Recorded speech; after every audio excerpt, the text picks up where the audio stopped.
Welcome to the Remarkable Retail Podcast, the official podcast of the Commerce Next Growth Show, coming up in New York City mid-June. I'm Michael LeBlanc. And I'm Steve Dennis.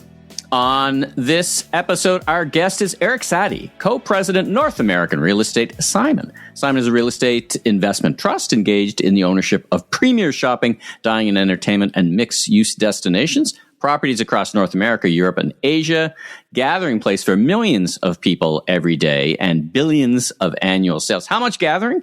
Well, I did a bit of research. About 2 billion, with a B, footsteps each year go across a Simon property. Pretty incredible. Now, first, we'll be diving into the news of the week, including the specter of inflation, eBay's surprise reaction to GameStop bid, the Canadian connection, results from On Running Simon, speaking of Simon, The Real, and then after interview, we'll be back with what just could be the strongest contender for the dumbest retail narrative of the year, and a bit more news, including Amazon merging 2 AI properties together, and then what's on our respective radar screens. All right, well, let's get into the news. We got a busy show and a great interview with Eric to get to. Let's start with inflation. We got some numbers. Inflation's kind of creeping back.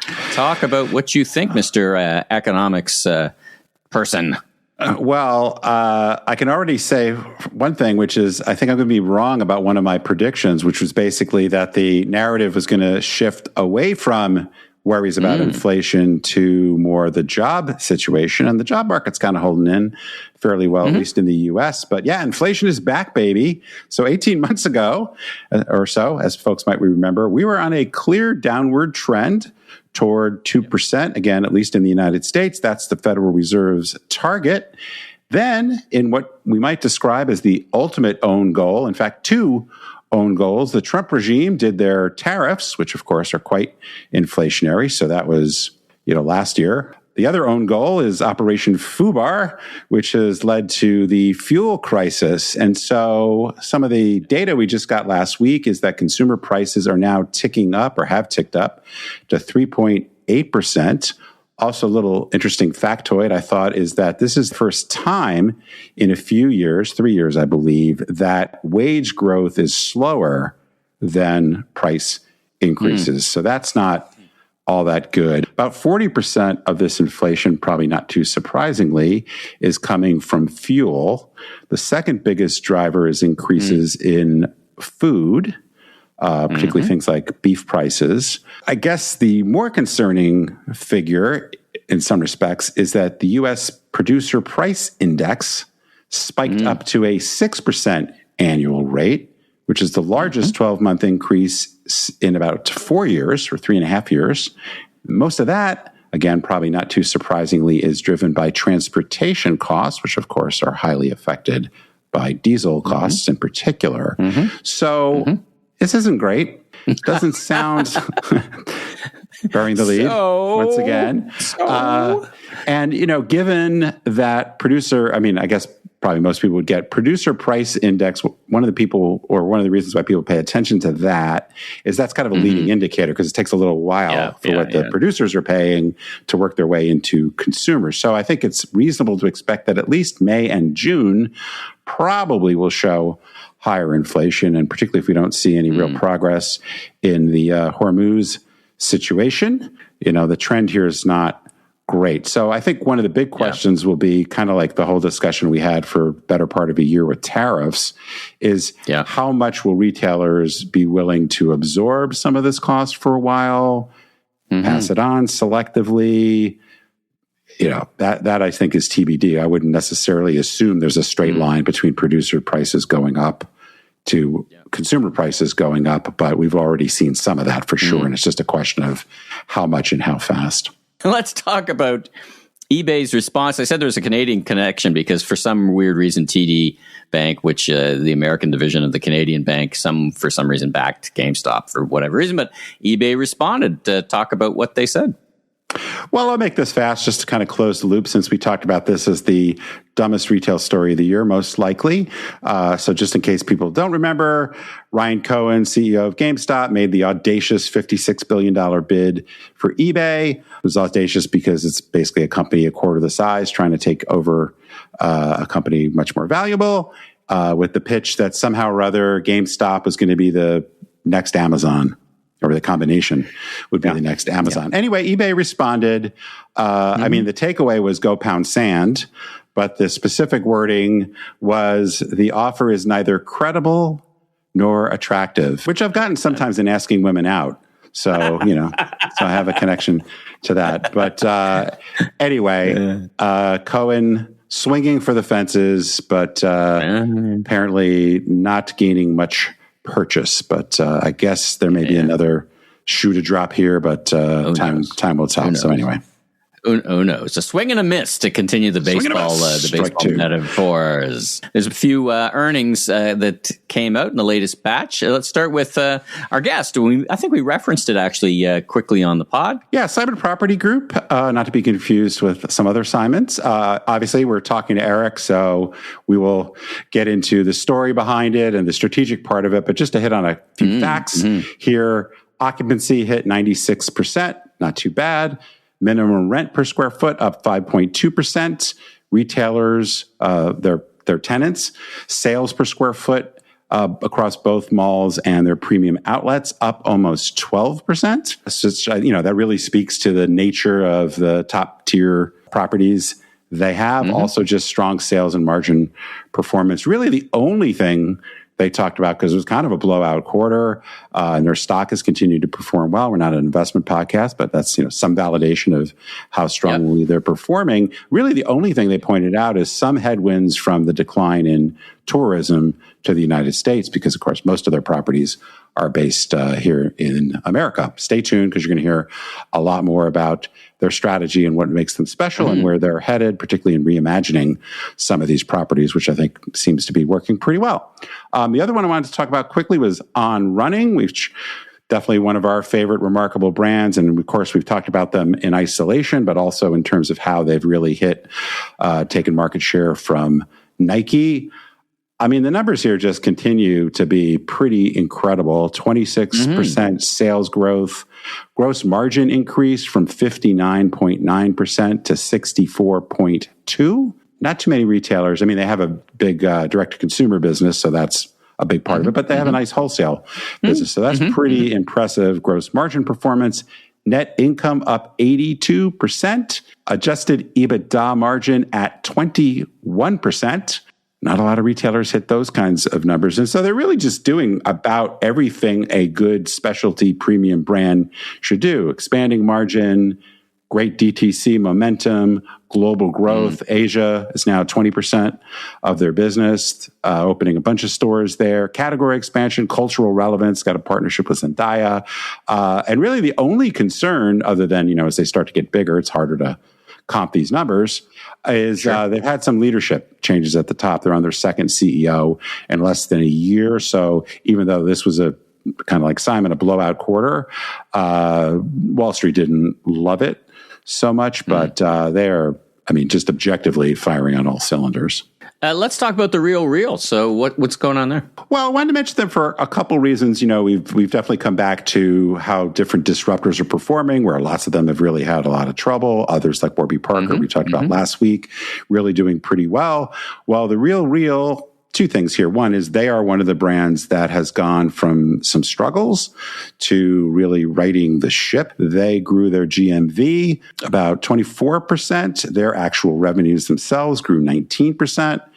430 basis point margin improvement. So some really great trajectory on the top line as well as the bottom line. Still a relatively small business in the scheme of things, but getting back to one of my predictions about this kind of being a big year for resale, I do think this underscores the resale luxury thesis done well. You can really start to gain market share. And while these brands like The RealReal, like Poshmark, some others are relatively small, they are growing much faster than the overall apparel and accessories market. So definitely gaining market share, still a relatively small base, but I think they're a brand to continue to watch. All right. Well, that's the news. We'll be back with a bit more news, and we'll be talking about this media narrative that I referenced. But for now, let's get to our interview with Eric from Simon Property Group. Eric, welcome to the Remarkable Retail Podcast. We're so happy to have you on. Where are we finding you today?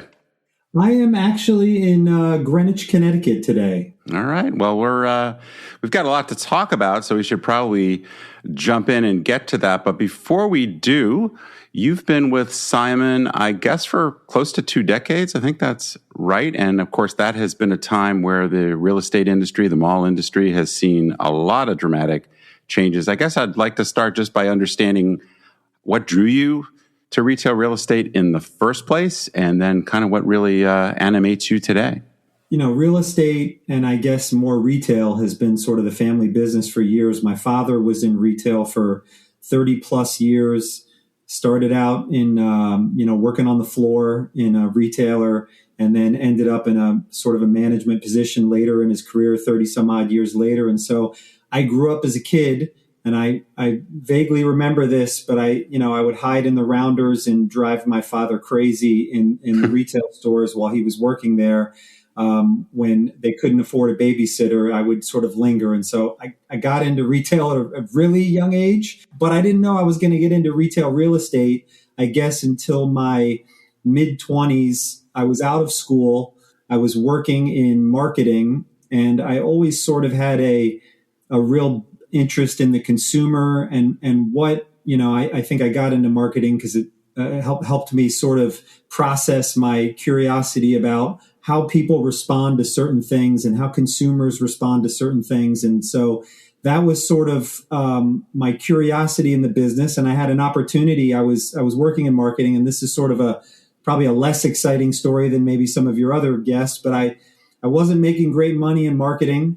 And my father said to me, you have all the skills to be in the retail world. Have you ever thought about doing it? And I said, no, I want to be the head of a creative agency in marketing. And he said, okay, well, if that's what you want to do, but I know a guy that has a job that pays a lot more than you're making today. And I bet you could get the job if you interviewed for it. And so I took a job at a retailer very early. I think this was probably 03, 04, very early in my career. It was a rag merchant sort of on the west side of Manhattan.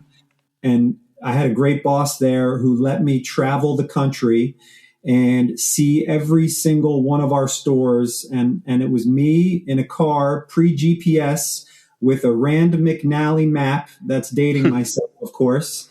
And a bunch of dots on the page, and I drove from store to store. And that was sort of my initial experience with seeing all these shopping centers, how they differed, what I thought they could do better and differently as a young guy, sort of through my eyes. And that was the start of it all. And then a year later, Simon came knocking on my door, and they sent me an offer letter. It looked great. And here I thought I'd be moving a couple blocks across town. And I got to the bottom of my offer letter in very small print. It said location Indianapolis. I said, in the media, we call that burying the lead, I think. They certainly buried the lead. And I sat there for a second and I said, boy, this is interesting. Indianapolis. I had never been there. I knew nothing about it. And at the time, the president of our company looked at me and said, hey, you should take this job. If you really don't like it in Indianapolis, we'll send you back in 18 months, but you'll have gone through the training program and, you'll be better for it. And here we are 20 some odd years later. I spent a couple of years in Indy with my now wife. We were not married at the time, so it was a big move for us. But honestly, that was where my curiosity and love for retail started. Well, it's a great story. Sometimes retail is described as the accidental career, and it kind of, you're animating that phrase for sure. Now, there's very, very, very few listeners who would not know Simon. They might just know it as that mall company, though. So could you spend like a minute on giving us the key facts about the business and the vision, just so everybody's on the same level playing field? Sure. So, obviously we're the largest retail real estate company, but I think we operate basically across 3 platforms. We have our Mills portfolio, we have our premium outlet portfolio, and then we have our mall portfolio, which most everybody knows. I mean, I think everybody's familiar certainly with the outlets and the malls, some less so in the Mills. We also have a large international presence. And what I would say about our company is, we're a very big company, but we are run like a small company. And, I haven't worked a lot of places in my career, but I've had a lot of people come work for our company that have sort of perspective from other places. And it's a really unique dynamic because while we have this breadth and scale that really is incomparable, the level of detail and the interaction between our employees and the amount of tenure in our organization is really remarkable. And so, we wake up every day trying to figure out how we can make our shopping centers more interesting to the consumer. How can we, create moments amongst family members to have a great time in their free time? That's kind of what we do. We're big, but we really operate small, is the way I like to say it. And it sounds sort of weird when I say it out loud, but it truly is the way we operate. Well, one of the things that brought Steve and I together back in the time tunnel was our shared belief that often the conventional wisdom in retail is just wrong. I mean, in fact, we talked about that on our last episode of the show. And certainly the conventional wisdom for a while in North America, particularly, the malls were dying. But, with occupancy above 96%, strong operating performance, congratulations on your recent numbers. You and your organization, your people have been defying that narrative left, right, and center. What do people get wrong about malls in general and Simon in particular that helps create these false narratives? It's a great question. And the quote that I used years ago, which is one of Mark Twain, who I love, is, the rumors of my death have been greatly exaggerated. And, that's sort of the story of the mall. People have been shopping in what were early malls as early as, I think it was like 3000 BC when the first bazaars existed overseas. Mm-hmm. People like to be, amongst their friends, their peers. They like to be out. They like to be, out and about. Obviously, the pandemic certainly taught everybody how much they really like to do that. I think what people forget is these are in some of the best locations, speaking specifically to our portfolio, some of the best locations and the best DMAs at the most important intersections of America that everybody is driving by every day. They're an aggregation of the best brands in the world. And there's a lot of ease to that. And the better we do making the environment, the better job we do making the environment better, the more people want to spend there and, spend time there. And so what I would say is that I think what people get wrong is they forget that human interaction really matters. And you're right. I think people don't understand retail a lot, but I think, it's a study in psychology, really. People are social beings and they want to be out. They want to have a great meal. They want to go have an entertainment experience with their kids. They want to, go shopping for the latest gadgets, no matter what category there is. And a lot of things have been born in the mall. When you look at the most important things in our lives today, technology certainly sits up there. Apple was effectively born in the shopping mall. We're Apple's largest landlord today. Many other tech companies are opening, in our portfolio. And so you look at where you're interacting with the new devices, the new products, it's really been in the mall. And, it looks different than it did 20 years ago when I joined the company. But the principles and the core are really the same. And, while the Simon brand is big and as a lot of brand equity amongst our retailers, really the success of the mall is about the brands within the brand, right? Yeah. And you have to have those brands within the brand, and that's what makes you relevant. So, I think there was this idea that the internet was going to take over all shopping. And, after the pandemic as our most recent sort of, unique event in this, larger, economic cycle that we live in that just kind of moves and repeats over time. Everybody learned that after that, there was more demand for brick and mortar shopping than I've seen in my 20 plus years, because people almost saw what the future looked like with online only. And I think it scared everyone because nobody really wants to live their life that way. So it's pretty bleak. Those are my things, I would say, probably high level. So, well, I certainly am I'm aligned with that. In fact, I'm working on some stuff in that regard right now. So this really resonates with me. But I guess I'd maybe talk a little bit about a little bit more specifically about where you're headed. But before I get to that, do you think it's fair to say when people think about malls, perhaps by number, they're thinking about some of these really large, sprawling, I would say, kind of soulless spaces that have weaker tenants, lots of vacancies. Maybe we're in a good area 30 years ago, but not so much anymore. But then there's this idea, and I think you talk about it as the third place, which I think maybe Starbucks folks started that, and they're actually kind of going back, as I'm sure you know, to really making them more emotionally connecting, more community hubs. So could you talk a little bit about this idea of a community hub, the third place? And then I would also be specifically interested, as you reimagine these spaces, like what's in, what's out, what's fundamentally different as you shift the portfolio? Absolutely, we do think of the mall as the third place. I think years ago, people thought that you had to bring somebody into a mall and you had to make them walk around every inch of the mall. And the malls were constructed that way. And everything was about leading the consumer around this shopping center and making sure that they went to every inch of it. And that's how you were going to be successful. And it's funny because when you look at the way people shop today, and I heard this on a recent episode I think you did with Pete Nordstrom, which is you have to allow people to shop how they want to shop, right? And so that's sort of the first fundamental when I look at mall as a third place.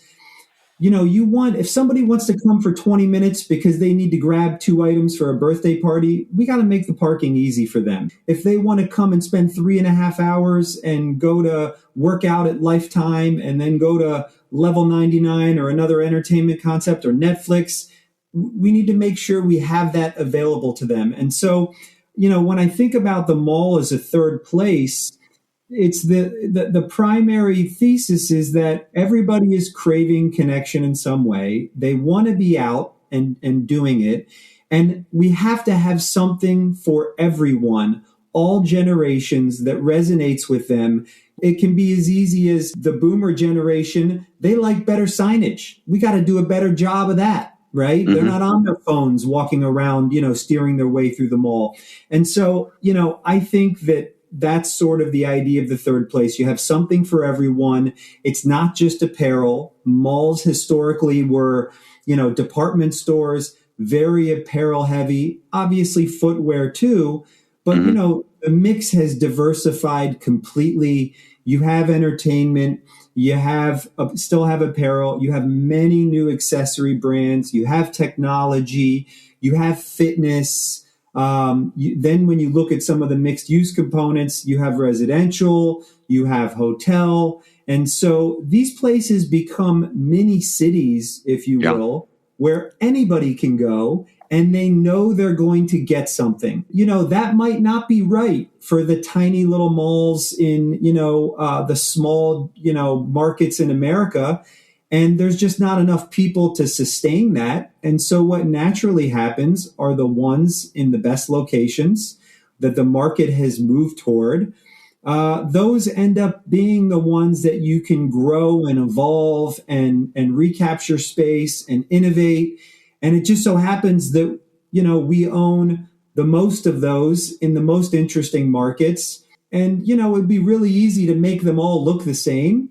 And I think that's what we have to continue to be sort of laser focused on is not every property can have the same tenants. You have to, the way you think about, you guys, are retail guys. So, you don't sell board shorts in the dead of winter in Boston, Massachusetts, right? That's not going to be what you have if you're a junior retailer in 50% of your store. Well, we have to know that the California consumer is different than the New York consumer, who's different than the Miami consumer. And we're really curators. And our job is to really understand the market, get into the data, and you'd be shocked at the level of data that we get into. We obviously have a lot of our own, which is our most valuable asset, but all of the consumer data out there. And we have to curate each of those environments to feel unique to the customer there, because they all want different things geographically. And so that's, I think, the secret to creating the third place is it has to be applicable to the geography, the demographics, and the area it sits in. Otherwise, you end up with everything looking the same, which is what I think we all think about from malls of 25 and 30 years ago. They were very homogenous, right? It was the same retailers, the same apparel. And, the internet has changed that playing field. Social media has changed that playing field. You can launch a brand today much cheaper than you could launch a brand 25 years ago and hit millions of eyeballs. And so as a curator of brands, it gives us an opportunity to see more new brands with more interesting point of views and to really figure out where they belong sort of in that ecosystem. So, I guess that's how I think about the third place. It has to be something for everyone, and it really has to feel unique to the marketplace. And I think we spend the most time in our organization above anything else is making sure we're operating our properties in that same paradigm. We're investing in them in that, through that same lens and paradigm. And we're really sort of coming back after we do it and saying, hey, did we achieve this? And when you do it right, guys, it's pretty amazing. The sales tell you immediately if you've done it right. It's remarkable. We just developed Brea Mall in Northern Orange County, and we took a Sears box and redeveloped it into what I would define as a major component of a third place, which is a big green space, a really great restaurant cluster where, you have Din Tai Fung and other retailers, Williams-Sonoma, Pottery Barn, Lululemon. And it's amazing when you get it right, the whole place benefits. So the whole mall goes up, and the redevelopment project you do, it sort of lifts all the ships lift when you invest in these projects. So that's my thought sort of on the third place. I think we can always do better, but we have a plan literally for our portfolio. Every single property, we have a vision statement for what is it going to be? Why does it need to be that? What is telling us it needs to be that? And how are we going to execute it and when? And then, of course, how much capital it takes, because these things aren't cheap. And we're great stewards of capital. And so, you have to put your money where your mouth is, and you have to bet on these projects. And, thankfully, knock on wood, I'm knocking over here. We have a really good track record of launching these things 100% leased and open. So, that's sort of my long answer, I guess. Yeah. Well, so many questions, but I wanted to skip ahead a little bit and talk about something we've been looking at. I'm sure you have as well, this kind of live, work, play, where you've got residential, hotels, restaurants. You mentioned Netflix. What are we talking about Netflix in a mall for? Eatly. Is this redefining what a traditional mall used to be? That, I think of these big properties. There's one here in Toronto. I can think of one in New York that integrate all these things together. Is that the future, or is that one future? How do you think of it? I think it's one future for sure. We own a sort of a vast breadth of properties. And so, that certainly is the future for a King of Prussia or a Del Amo or a Houston Galleria or some of these. But then for other properties, it might just be bringing in better F&B, bringing in more relevant retailers, and bringing in a little more entertainment. And so certainly, just a mix. So it's not a reconstruction. It's just a mix issue, so to speak, as we would describe it as retailers, right? That's exactly right. It was a mix issue. And honestly, I think 10 to 15 years ago, if you look at what was happening in the retail space, there was truly not a lot of innovation happening. And our late chairman said it a lot on our earnings calls is the retailers weren't investing in their stores at the level that he thought and we thought that they should be investing in, and making that experience different. And honestly, I would say over the last 10 years, and more notably over the last 5 years, I have seen more new, interesting concepts by very sharp entrepreneurs that are really capturing sort of that zeitgeist of retail, the moment that we're all living in, and who captures it best. And that's how you get the wallet share. And I've seen more of that than I saw, I guess, in the prior decade. And so that's what allows us to do these investments in these properties, is because there's newness in the retail space. And candidly, when there's newness in the retail space, it makes our job a bit easier, because then we just have to pick the ones that we want to bet on. Yeah. But the residential is obviously additive. It's great. We're doing it in so many markets. We just did a review of our Seattle project the other day in Northgate, where we're under construction with residential there. And it enables you to have a little bit different mix. You might have a little bit more F&B. You might have a little bit more service, in and around those. Whereas a traditional anchored mall, you may have more apparel, or you might have more fitness where you have the residential, because I think, people like to have efficiency when they shop. And I think that's what these sort of third place mall of the future that you mentioned, and I think it's certainly, a great point. That's what they all offer. Yeah.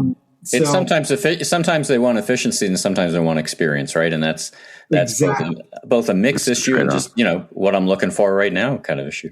That's exactly right. And I think that it's our job to sort of marry both of those. But, traffic in the major cities in America isn't getting any better. Okay. It's I live off the 95 corridor, which is an absolute nightmare, and it will make or break you if you're a retail, for a real estate guy. Yeah. And so when I put everything under one roof, the shoppers really love it, because they can do it all at one place, and it's just sort of an efficient experience for them.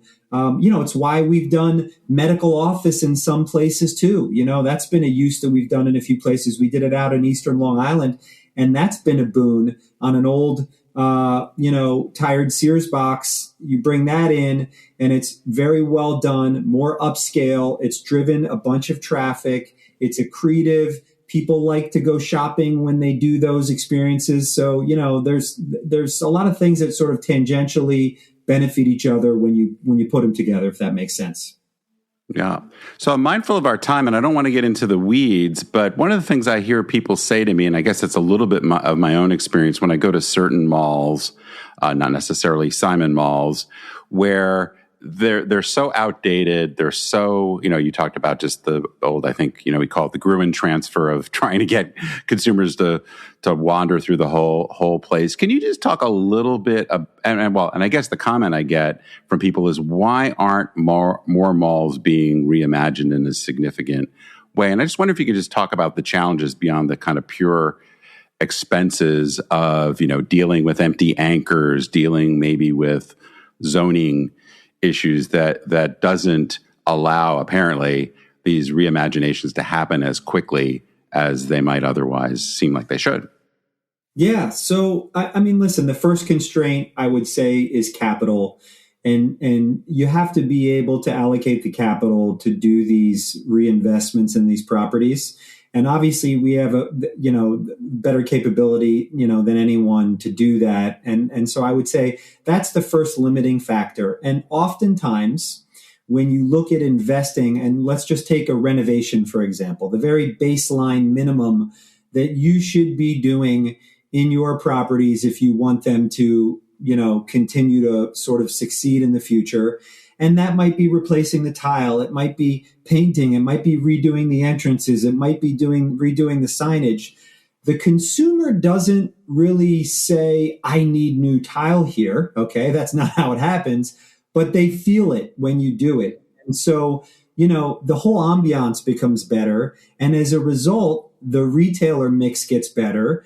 And then you sort of are kind of off to the races. You start to build some momentum and it sort of snowballs from there. But I think the reason why you don't see a lot of, other mall owners perhaps invest the way that we do is you have to be a long owner operator, because you're not going to get an immediate ROI. And, that maybe this is the magical secret that I'm not supposed to tell, but it's not rocket science, guys. Okay. It's just between us. We're the only ones. Yeah. And a few million viewers or however many. So, you're not going to get an immediate return when you say, I'm going to go invest $25 million to make my mall a shiny new penny.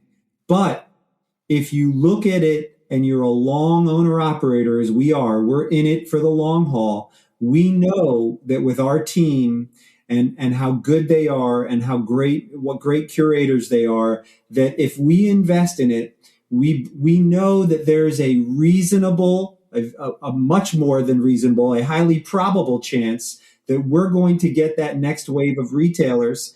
And oftentimes we will align our investment with when we start to see that happening. And so, hey, we've got 5 or 6 new retailers coming. We really need to invest in this. Oh, we're getting momentum. Okay, let's go ahead and do it. And I think that's what we do a bit differently. I think others might look at it and say, well, we're not going to own this property for the next 20, 30, whatever many years. And so what can we get today out of it? And so if we renovate, are we going to make more money? Are we going to get a cash on cash return today? And I think the answer for many of them is that's not how they want to allocate their capital. And so I think that's a benefit to being long owner operator in the game. We play the long game. We invest in these knowing we're going to grow them. Our track record is very strong. And so, that's the renovation side. Then when you look at department stores, certainly there's the have and the have-nots. And they're complicated to do. And, you do have to, go in for zoning. You have to go in for, perhaps for entitlements to get these things approved. There's many other steps if you do it in places like California or Washington or other places that are a bit more complicated. But, it's very easy to just take a box and put 2 boxes in it. Okay. Right. So you look at a lot of people do that. And sometimes that's the right thing to do, but the most vibrant assets, that's not the highest and best use, because that real estate is more valuable than putting 2 basic boxes in it and dividing it into 2 pieces. You want to tear it down and you want to build 100,000 feet of retail and you want to add a grocer and you want to add a Lifetime. You want to reimagine it, right? I mean, you want to take it back to the studs almost and reimagine it. I can't, we didn't want to have you on the microphone. Last question for you. You've been so generous with your time and your insights. I wanted to ask both a legacy and a culture question. David Simon, who we recently lost, built something really extraordinary over the last 3 decades.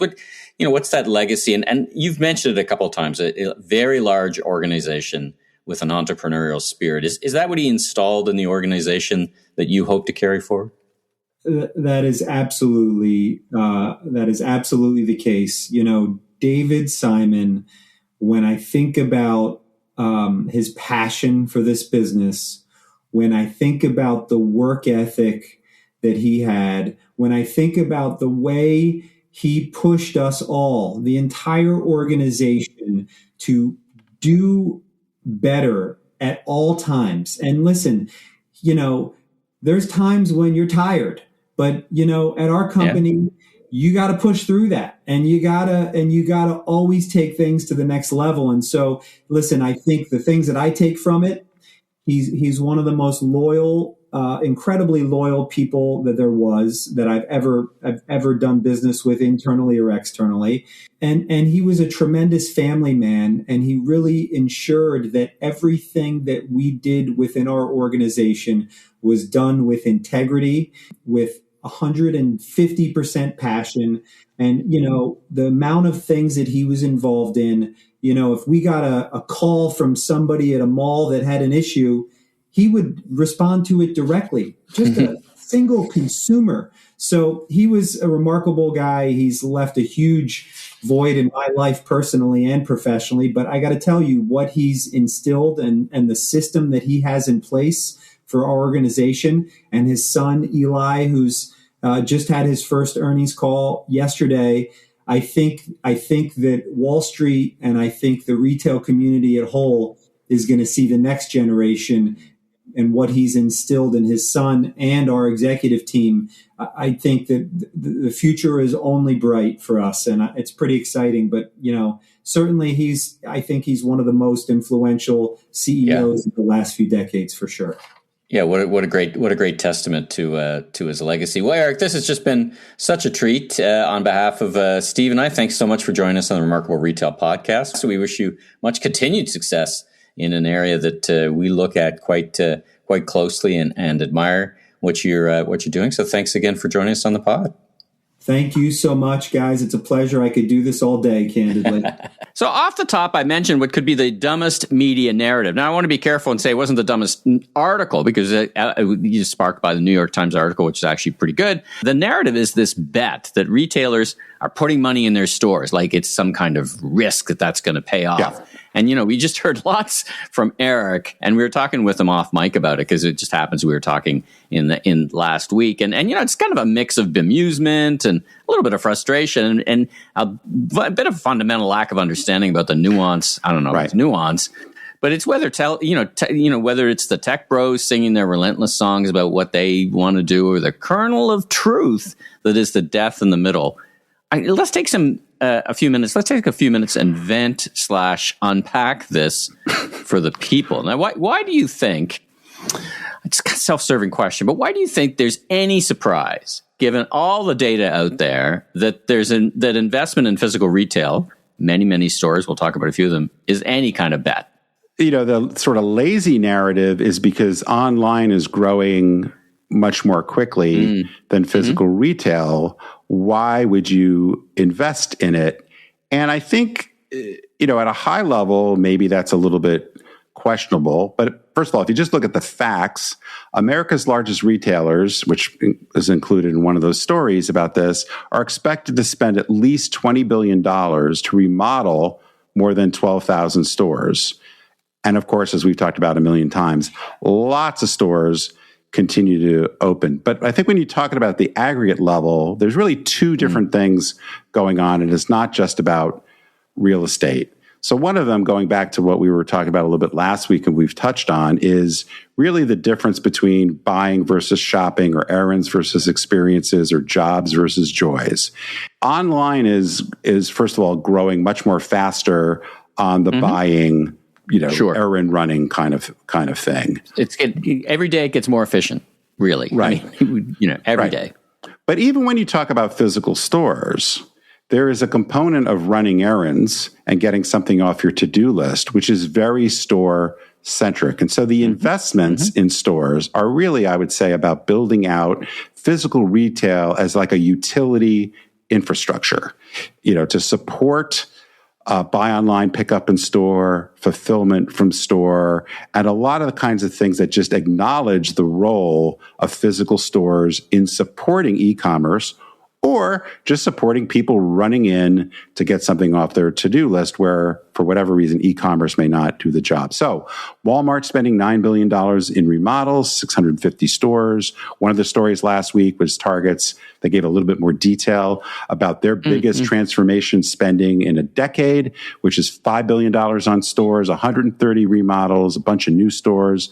Dollar General is going to be remodeling 4,000 stores. Costco, we talked about, continues to open warehouses. Aldi. I mean, there's a number of players which are investing in improving their stores and adding stores. And I think that's tilted at the job to serve running errands better and leverage e-commerce. Now, there's a whole different job to be done, which is the experiential side, where physical retail is a brand experience. And that's the Warby Parker, On, Vuori, Barnes & Noble, LVMH, Prada opening stores, as well as investing in making their stores better. So it's really two different answers. Both of them are right. Now, what's conspicuously absent, and then I'll take a breath, what's conspicuously absent is really nobody is investing in any significant way in the murky, mushy middle. Really no stores opening there to any degree. The job side has a specific purpose, which is more about efficiency and leveraging the physical digital relationship. The joy side has a specific purpose, or the shopping side. The unremarkable middle really has neither. It doesn't sit in any of those. So there's no reason to invest behind it. So it kind of ladders back, if I can call this the fruit of the the root of the poisonous tree, or whatever the lawyers say about, one thing causes the other, is the way that you think of online and store sales differently as a retailer, as an analyst outside. Oh, how's your online doing? How's your stores doing? And you've often said, and it's a great way to frame it, it's a difference without a distinction, really. I mean, these things are integrated more and more, certainly on the winning side. Sure. So talk about that a little bit, because I do think that is, from the outside in, I still see narratives. Their online sales is X, their store sales is really not the right way to think about it. They're clearly, well, first of all, Amazon is almost exclusively non-store, right? So eBay, non-store, Etsy, non-store, Wayfair largely, right? So there are definitely some online only players, but to your point, for the most part, everybody else, it's an integrated experience, and it's pretty obvious, if you're just trying to buy a commodity type product and get it quickly at the lowest price, e-commerce is really good at that. But the interplay between digital and physical is super important. So, rather than think about the store as the .com competitor, it's much more that .com can be a store's or a brand's most valuable asset. First of all, you have things like BOPIS, buy online, return to store, fulfillment from store. But the other one, which I think is frequently underplayed, though we've talked about it before, is that every storefront is a billboard for the brand. And we know from lots of research that there is a halo effect. When you open a store, online sales in that zip code tend to go up. And when you close a store, your online sales tend to go down. So obviously, many consumers and many transactions are influenced by the store as marketing. So give some credit to Doug Stevens. It's a little bit more the store as media kind of idea. So that's where I say it's e-commerce infrastructure or e-commerce marketing, and you don't want to lose sight of that. So if you don't keep the corpus, the store, which is the center of the brand experience for lots and lots of retailers, you will damage the brand overall and by extension damage digital. But then, when you start to think about certain kinds of brands, there's these two other roles. There's the discovery part of it, and there's also the connection, community, being somewhere that has meaning, community, belonging, or just fun. Yeah. That's kind of the third place thing. So when you think about discovery, it's probably a whole separate podcast, but there's very much a role for AI agents in discovery. But you usually have to know what you already want. Right. For that to work.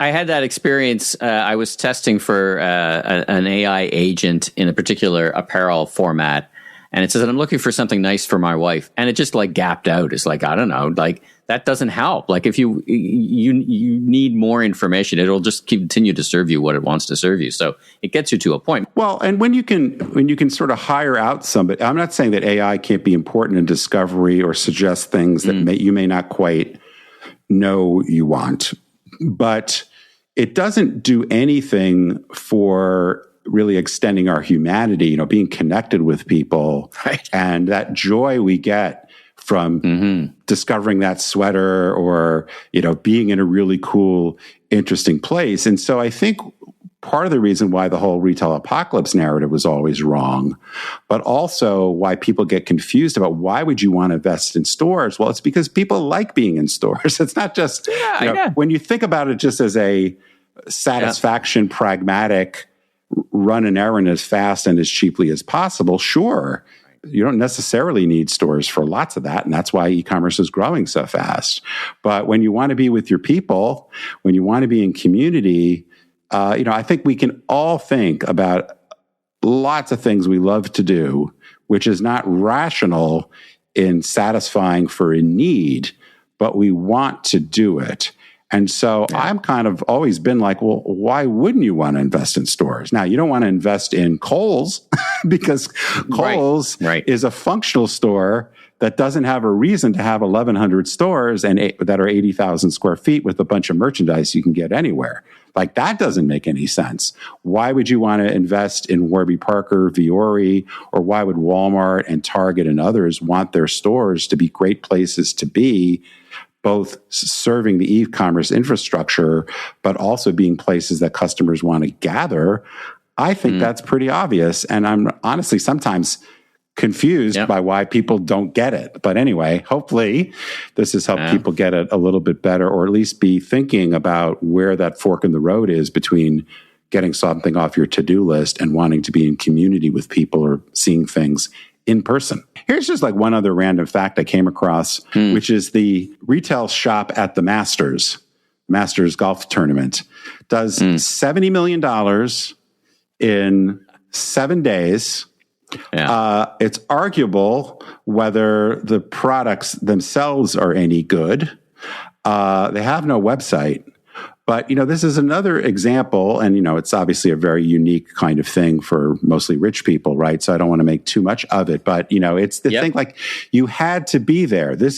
I'm buying all this stuff because this is a unique experience, and this is a story, a memento a souvenir that I get from an experience. Yeah, exactly. Right. You had to be there in order to do it. And so, I think if we stop to think about it, that's an extreme version, but it's the reason people wait in line at Franklin Barbecue. Like, there's so many things that we do which are not logical in the truest sense of satisfying a particular need, but it's that human elevation, that joy, that belonging, that community thing that is a big driver. And so we see this play out in great malls, right? And it's the reason why some of these best malls are doing well, why Simon Properties doing well. But it explains lots of other brands that are doing well. It explains lots of other brands that are doing terribly. It explains why there's technology being applied to brands that are mostly about speed, efficiency, convenience, and low price. So two things can exist simultaneously. That last point is probably the great way to wrap the discussion, is that what confuses people is two things can be true at the same time: shopping, buying, right? Growth in online, stores still matter, but not all stores. So I don't think of it as that complex, but I think the overall thing that two stories or two narratives, two realities can be both true is very confusing. And I think media likes to pick a spot basically and not get into the details of, this then but on the other hand, this. So anyway, a couple of other things in the news. First of all, Amazon. Anybody, I don't know it doesn't happen often, but it's still the case. You go to a dead link in Amazon, if you find one, there's a dog on the page. And it got me thinking about Rufus, their AI tool. And this week they announced they're putting it together with Alexa. Now, is this a 1 + 1 = 2, a 3, or a 1.5 scenario? Oh, I think it remains to be seen. I mean, what level seems super logical? I mean, Alexa and Rufus are doing conceptually kind of the same thing. And with AI and Gen AI agents growing much more quickly, obviously, Amazon's got a big bet on that, and they need to participate very aggressively in the way the world is evolving. So I think when you think about what is confusing or just trying to pile your resources on one consumer idea, but also a platform that is better integrated, it makes all the sense in the world. So I'm not terribly surprised by that. I think, again, it remains to be seen how fast these agents will work. This whole horizontal Claude and the ChatGPT world versus the vertical agents that we have at Walmart, at Amazon, and others, how that'll sort out. I mean, it's a huge, huge question, but I think this is, it's a big step forward, but they already have a lot of momentum behind Rufus, at least in the early days. Well, let's wrap with what's on our respective radar screens. You go first. You're thinking about gasoline, you being in Texas. No surprise there. My question is really, will higher gas prices, since they seem to be with us at least for a while now, they have been with us for a while now and look like they will continue to be with us for at least several months, hopefully not much longer than that, but we'll see. Will that drive a disproportionate increase in online sales?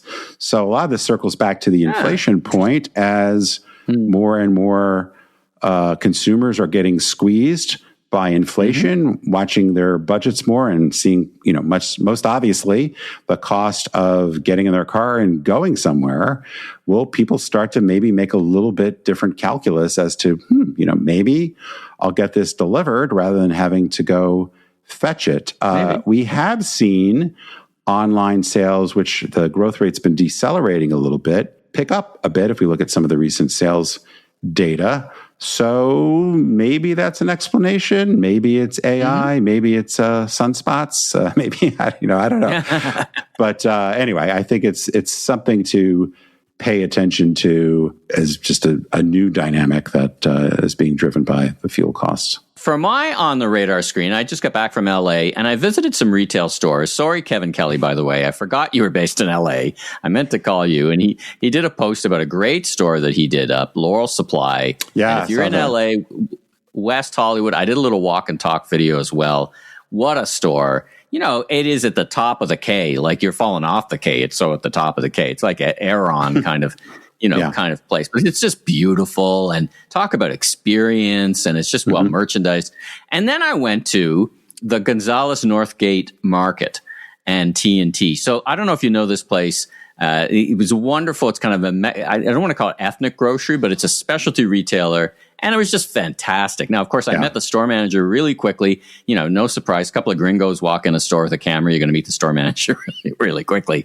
But the people were just so wonderful. They were nice. We're talking to the one guy. You talk about experience in store. This is it. And, he says, hey, you guys don't look like shoppers. Where are you from? And I said, Toronto. And he goes, he started giving us the gears about LA beating us in the it was just fun, right? You walked into that one.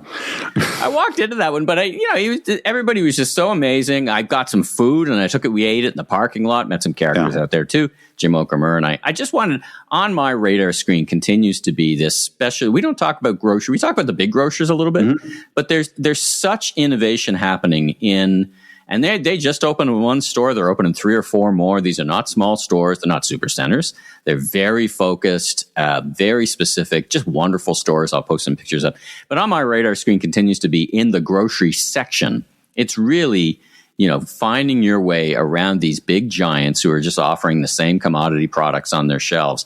And there's room for innovation. T&T is a Canadian-based division of Loblaws that is opening stores focused on the Chinese market. And it's an underserved market for these things. So think more about that as people start to make these decisions, whether it's inflation or whatever. Hey, if I'm going to pay more for food, I'm going to get the food I want, and I want to find something new. I want something interesting, and I want to discover. All right, well, that's this episode, kind of a longish episode, but really great interview with Eric from Simon Properties, and a great discussion of what everyone is thinking. Let's leave it there. Thanks for tuning in. To help more retail leaders discover the industry's leading podcast, please drop us that 5-star rating and review on Apple, Spotify, YouTube, or wherever you enjoy your pods. And for more on my strategic advisory services, keynote speaking, best-selling books, and even more retail industry insights, go to stephenpdennis.com. If you are a brand or service provider looking to take your influence to the next level, reach out to us for sponsorship, advertising, or event partnerships. And if you want to learn more about my own keynote speaking and advisory practice, reach out to me via LinkedIn.